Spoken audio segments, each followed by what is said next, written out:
သူမဟုတ်ပါဘူးသူ့ကိုတတော်မဲ့လူကတေးနေပါပြီအနီးအနားမှာစနိုက်ပါသမားတယောက်ရှိနေတယ်ဆိုတာကိုတပြားတွေချက်ချင်းတတိပြုမိသွားကြပါတယ်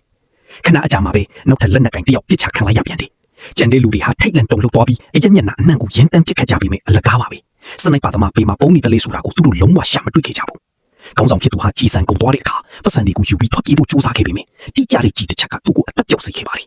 အမီးမသိစနိုက်ပါသမားဟာပေတော့မှလွှဲချော်လေးမရှိပါဘူးကြီးစံတိုင်းဟာတေးစီနိုင်တဲ့နေရာတွေကိုပဲထိမှန်ခဲ့တာပါစက္ကန့်ပိုင်းအတွင်းမှာပဲတစ်ဖွဲ့လုံးအနှိမ်နှင်းခံလိုက်ရပါတယ်ဂျင်မီကတော့လှုပ်တော့မလှုပ်ရပဲသူ့ကားပြီးမှကပ်ပြီးပုံနေခဲ့တယ်သူ့ကိုယ်တိုင်လည်းနောက်ထပ်ပြစ်မှဖြစ်သွားမလားဆိုပြီးကြောက်လန့်နေခဲ့တာပါကားအောက်ကနေသူချောင်းကြည့်လိုက်တဲ့အခါအဝေးကနေမောင်းလာတဲ့ပက်ကတ်ထရက်ကားတစ်စီးကိုတွေ့လိုက်ရတယ်ပတ်စံဒီရှိရာစီကိုနောက်ထပ်လူတစ်ယောက်ဆွဲဆောင်ခံလိုက်ရပြန်ပြီလို့ထင်ရပါတယ်ဂျင်မီဟာသူ့ကိုယ်သူကာကွယ်ဖို့မြေကြီးပေါ်ကပစ္စတိုတစ်လက်ကိုကောက်ကင်လိုက်ပြီးမြဲစစ်စီကြည့်လိုက်တော့ကြီးစံတက်တော့မှမကျန်တော့ပါဘူးရုတ်တရက်အသက်ရှင်ကျန်နေတဲ့အပြားတစ်ယောက်ကဒေါသတကြီးနဲ့စတင်ပစ်ခတ်ပါတော့တယ်